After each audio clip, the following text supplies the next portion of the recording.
18 Feb 2012, British heavyweight Derek Chisora challenged WBC heavyweight champion Vitali Klitschko. Chisora, who the boxing public regarded as domestic level, surprisingly took Klitschko the full 12 rounds, ultimately losing via unanimous points decision. What should have been a night of recognition and commendation for Chisora unfolded to be an ugly episode for boxing. Watch to the end to find out how Chisora formed an unlikely alliance with the very man he brawled with that night in Munich. We've seen it before. The judges aren't going to do him any favor in Germany. I mean, if Vitali's built up a big lead, we think, so far. Chisora gave an honorable account of himself in the ring that evening, a stark contrast to David Haye's performance a year prior against Vitali's brother Vladimir. After goading and hounding Klitschko for months, Haye simply failed to deliver, unbefittingly blaming his broken toe on his lackluster performance. Broke my toe there. That night, things took a turn for the worst during the post-fight press conference. Chisora and Klitschko were upstaged by a goading David Haye, who kept interjecting from the back of the room. He said to the people of Ukraine, people of Germany, England, I cannot have them. Now blood, reaching out on the time. Rightfully, this was Chisora and Klitschko's night, and it was quite evident that Haye was using this opportunity to build public opinion for him to have another attempt at dethroning the Klitschko brothers. 3 times in a row. You lost 3 times in a row. At this point, Chisora had enough. Backed by his entourage, he proceeded to step down from the dais and onto the floor, marching past the lines of press to confront Haye. Chisora is infamous for his belligerence outside of the ring, and Haye was aware of this. Sensing an immediate threat to his safety, Haye launched a left-right combination to the chin of Chisora, after which a melee broke out on the press room floor, entailing glass bottles being lobbed and camera tripods being hurled.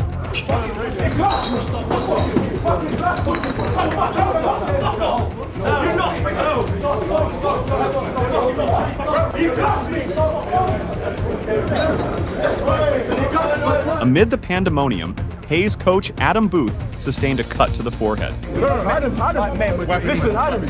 Listen. The initial adrenaline having worn off, Haye immediately withdrew from the chaos in fear of losing his boxing license. Vitali, Adam. Listen. You're a great champion, but your manager isn't about. Chisora, on the other hand, was still enraged, issuing threats to kill Haye. So you tell him I say that. His entourage ain't got nothing on my entourage. And you make sure I'm going to find him. The stage was set for these two to collide. The fight was announced shortly afterwards, and the promotion was almost as tasteless as the brawl that spawned it, with the fighters being separated by a 7-foot steel fence during the press conference. All that remained now was to keep the pair as far apart as possible until they met in the ring to settle the grudge match. Round 1. Haye started quickly, throwing fast combinations within the first 40 seconds of the fight.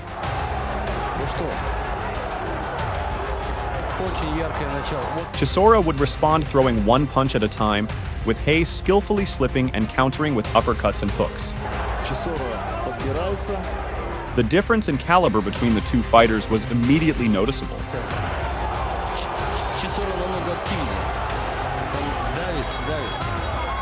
Round 2.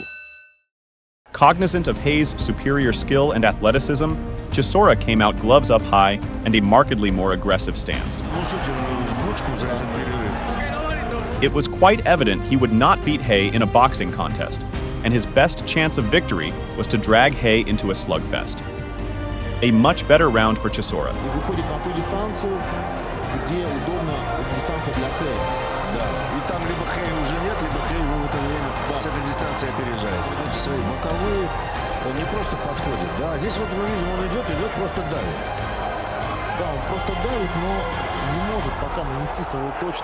Round 3.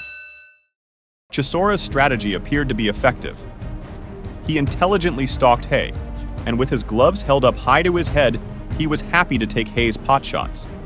Although Chisora wasn't landing anything of note, Haye was clearly feeling the pressure.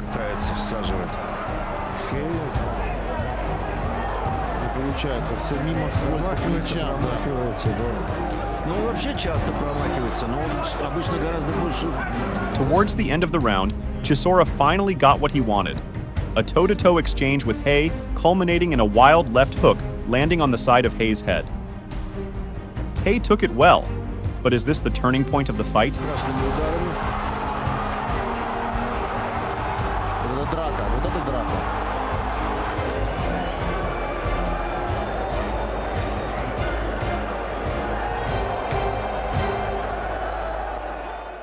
Round 4.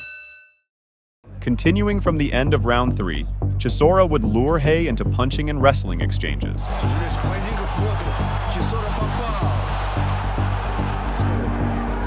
Смотрите, стал спиной канатом, да?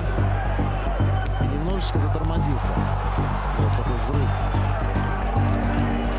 С вами наблюдать войну в ринге. Очень бескомпромиссно, очень рискованно. И тот, и другой начинают действовать. Всегда неприятно. Тем более, если попадет. Размашистый, резкий, быстрый удар. Round 5. Chisora's pressure was relentless. His punches were getting wilder. Растерялся перед Chisora, но вот эти атаки очень опасны. И супер тяжелый вес. Вот. Если считать по раундам, наверное, 4-1 или 5-0 ведет Дэвид. With 40 seconds of the round remaining, Chisora fired a swinging left hook. The skillful Haye rolled underneath it and countered with an overhand right flooring Chisora. Chisora beat the count, but alas, the writing was on the wall. Haye finished the contest clinically shortly afterwards. Это нокаут.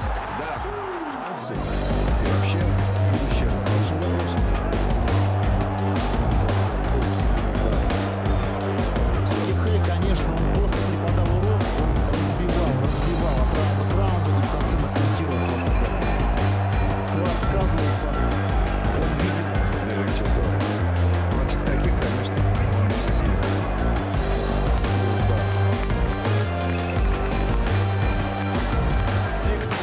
Луис, по-моему, поднимает руку Дэвида Хэя. Вот и два этих пояса, которые... The fighters embraced in the ring, and the hostilities that had been brewing over the past 5 months immediately dissipated. Surely that was the end of this episode, right? Wrong. Bizarrely, 6 years later, the pair would work together with Haye assuming the position of Chisora's manager. The collaboration lasted for 3 years before they parted ways amicably.